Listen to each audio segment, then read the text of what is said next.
देश में वक्फ के नए कानून बनने के बाद से विरोध प्रदर्शन हो रहा है।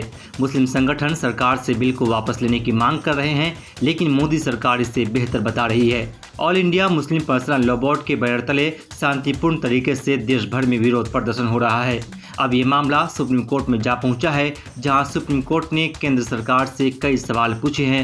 इसके जवाब का इंतजार है। इसी कड़ी में मोतिहारी के उर्दू लाइब्रेरी में जमात इस्लामी हिंद के बिहार यूनिट के द्वारा वक्फ बचाओ संविधान बचाओ के विषय पर सम्मेलन का आयोजन किया गया, जिसमें बड़ी संख्या में लोग शामिल हुए। इस अवसर पर वक्ताओं ने वक्फ कानून को संविधान के एक विरोध बताते हुए सरकार से वापस लेने की मांग की है। मीडिया से बात करते हुए जमात इस्लामी के राज्य प्रमुख मौलाना रिजवान इस्लाही ने क्या कहा, आप भी सुनिए। सरकार पीछे हटने के लिए तैयार नहीं है, क्योंकि उनके पास अक्सरियत है। उनके पास गोया राज्यसभा में, लोकसभा में उनके मेंबरान की तादाद ज़्यादा है, तो आपने गोया तादाद की बुनियाद पर वो पीछे नहीं हट रही है। लेकिन जो आपने पार्लियामेंट की बहस आपने सुनी होगी, सुप्रीम कोर्ट के बहस आप सुनिए आप, तो उसमें जो लॉजिक दिए जा रहे हैं, तो कोई अकल रखने वाला ज़रा सोच तो सकता है कि बात सही है या गलत है। आप ये सिर्फ मुसलमानों का मसला नहीं है वक्फ, ये मुल्क के आइन का मसला है, ये हिंदू मुस्लिम एकता का मसला है। तो इसलिए सब लोग मिलकर के अगर ये बात कहेंगे तो सरकार को सुनना पड़ेगा, पीछे हटना पड़ेगा। ये मुल्क के लिए किसी भी तरह से ये मुनासिब नहीं है। ये जहाँ पर ये इख्तियार दिया गया था वक्फ बोर्ड को, वक्फ बोर्ड रहेगा, लेकिन वक्फ बोर्ड का कोई इख्तियार नहीं होगा इस नए कानून में। कोई इख्तियार यानी वक्फ बोर्ड को खुद साबित करना पड़ेगा ये जमीन वक्फ की है, ये कब्रिस्तान वक्फ की है। कोई आदमी खड़ा होगा आप में से कहेगा कि मेरे बाप दादा की जमीन है, अब वो साबित नहीं करेगा, लेकिन ये वक्फ बोर्ड को साबित करना पड़ेगा। ये अजीब व गरीब कानून है। इस कानून को, इस कानून को ये मुल्क कभी भी कबूल नहीं कर सकता। इसीलिए भी आपने हमारे मुकर्रिरीन की जो गुफ्तगू सुनी है, जो बातें सुनी है, ये इस बात की तायद करती है। लिहाजा सरकार को अस-सर-नौ फिर से सोचना चाहिए। पार्लियामेंट के मबाइस को देख लीजिए, उसमें कितने मुसलमान थे जिन्होंने गोया वक्फ कानून की मुखालफत की। 2, 4, 5 लोग बमुश्किल मिलेंगे, सारे के सारे गैर मुस्लिम थे। वो क्या पढ़े लिखे नहीं थे? गोया अभी जो जजेस ने, मुअज़्ज़ज़ जज हज़रात ने जो आपत्तियां जताई हैं, जो रिमार्क्स लाए हैं, क्या वो गोया मुल्क के संविधान से, मुल्क के कानून को वो नहीं जानते हैं? गोया आपके पास अक्सरियत थी, बड़ी तादाद थी लोकसभा में, राज्यसभा में, आपने इस कानून को पास कर लिया, लेकिन ये कानून मुल्क को काबिल कबूल नहीं है। मुझे मौका नहीं है कि मजीद तफसीलात में कोई बात कही जाए, वक्त भी ज्यादा हो गया। मुसलमानों से 1-2 बात मैं कहना चाहूंगा। इस कानून का एक शिक है, जो प्रैक्टिसिंग मुस्लिम होगा 5 साल का, वही इसको वक्त करेगा। ये खुद भी अपने आप में एक अजीब और गरीब मामला है। यहाँ वकील साहब बैठे हुए हैं, जज साहब बैठे हुए हैं, इस प्रैक्टिसिंग मुस्लिम का आपको एजुकेशन पेश करके बताइए कि प्रैक्टिसिंग मुस्लिम कैसा होगा वो, और वही इसको वो कर सकता है। लेकिन मुसलमानों को मैं बात कहना चाहता हूं, अगर आपको ये लड़ाई लड़नी है तो आपको प्रैक्टिसिंग मुस्लिम बनना पड़ेगा। इस एक्ट में क्या प्रैक्टिसिंग मुस्लिम का मफहूम है मुझे नहीं मालूम है, लेकिन आपको इस कानून के खिलाफ लड़ाई लड़नी है, इसको वापस करवाना है, तो आपको प्रैक्टिसिंग मुस्लिम बनना पड़ेगा। इसलिए कि जो लोग कानून बनाने वाले हैं उनके पास सब कुछ है, लेकिन अखलाकियात नहीं है। वो मोरालिटी के लिहाज से बहुत ही नीचे है, वो बहुत ही कमजोर है।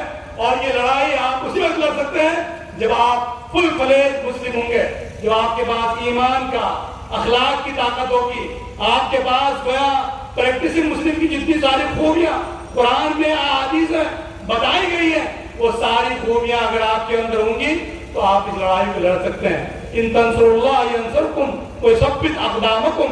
अल्लाह ताला ने कुरान मजीद में कहा कि जो कोई अल्लाह ताला की मदद करेगा, अल्लाह ताला उसकी मदद करेगा और उनके कदमों को जमा देगा। ये प्रॉपर्टी, वह प्रॉपर्टी अल्लाह की प्रॉपर्टी है, अल्लाह ताला की मिल्कियत है ये। अगर आप अल्लाह के लिए लड़ाई लड़ते हैं तो अल्लाह ताला आपकी मदद करेगा, आपके कदमों को जमा देगा।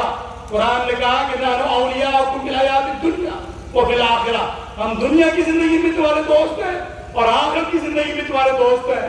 लिहाजा अगर आप अल्लाह की दोस्ती का हक अदा करना चाहते हैं, इस लड़ाई में आप शामिल होना चाहते हैं, तो अल्लाह ताला की ताईद दुनिया में शामिल हाल होगी और आखिरत में भी अल्लाह की ताईद शामिल हाल होगी। अल्लाह ताला ने कुरान मजीद में ایک ظالم کی مثال علامت کے طور پر رکھ دی ہے فرعون کی شکل میں. فرعون ایک ظلم کی علامت ہے. اس سے لڑائی لڑنا اور لوگوں نے لڑا ہے, نہایت ہی کمزور لوگوں نے لڑائی لڑی ہے. یہ جو لوگ غلام تھے, جو ملک میں دبے کچے لوگ تھے, انہوں نے لڑائی لڑی اور فرعون کو زیر کیا. فرعون کی بڑی طاقت کو, بڑی سلطنت کو نصف نابود کر دیا.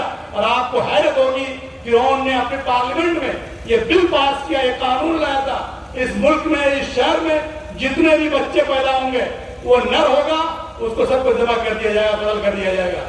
لیکن آپ نے دیکھا کہ صرف 2 شخصیتیں بلکہ 2 خاتون نے اس قانون کے خلاف تدبیریں کی اور ان کا قانون رد ہو گیا فرعون کا. لہذا خواتین کی تعداد کم ہے, لیکن یہ بیٹھ کر کے ایسی تدابیر کر سکتے ہیں. ہمارے وکلا, ججز, ہمارے یہاں پر سماجی کارکنان جن خیالات کا اظہار کیا, مجھے پوری توقع ہے کہ وہ اس ظالمانہ قانون کے خلاف وہ تحریک بھی چلائیں گے, تدابیر بھی کریں گے, اور یہ قانون جو ہے وہ واپس ہو کر کے رہے گا. لہذا اس کے لیے ہمیں اور آپ کو گویا حالات کا صحیح سمجھ اور شعور ہونا چاہیے. قرآن نے کہا کہ بھلا بتاؤ وہ آدمی جو اون ہے منہ, جس طرح سے کتا چلتا ہے, کہیں نہیں دیکھتا دائیں بائیں آگے پیچھے, وہ زیادہ منزل مقصود پہنچے گا. اب ہم یمشی کو کب پر علا وجہی, یا وہ آدمی جو دائیں بائیں آگے پیچھے دیکھتے ہوئے چلتا ہے, وہ زیادہ منزل مقصود پہنچے گا. تو آپ طے کر سکتے ہیں کہ کون زیادہ بہتر منزل مقصود پہنچے گا. مجھے لگ رہا ہے کہ اس قانون کے واپسی تک ہماری تحریک پرامن ہونی چاہیے, ہماری تحریک جاری رہنی چاہیے. ہم جو ہے امن و امان قائم کرنے والے لوگ ہیں. ہم اپنی باتوں کو عوامی عدالت میں افہام و تفہیم کے ذریعے سے لاجیکل انداز میں اس قانون کے جو سیاہ پہلو ہیں اس کو لوگوں کو سمجھا کر کے عوامی ماس موومنٹ کھڑا کریں گے, اور اس قانون کو واپس دلا کر کے انشاءاللہ وقت میں بھی تحفظ کریں گے, ملک کے آئین کی بھی تحفظ کریں گے, اور ملک کی جو ساجہ وراثت ہے اس کی ہم حفاظت کرنے کا کام کریں گے. اللہ تعالیٰ سے دعا ہے کہ اللہ تعالیٰ ہم تمام لوگوں کو اس سیاہ قانون کو سمجھنے, اس کی سلسلے میں بیداری لانے اور اس کی واپسی تک جو ہے پرامن تحریک چلانے کی اللہ تعالیٰ ہم لوگوں کو توفیق نصیب فرمائے. آمین.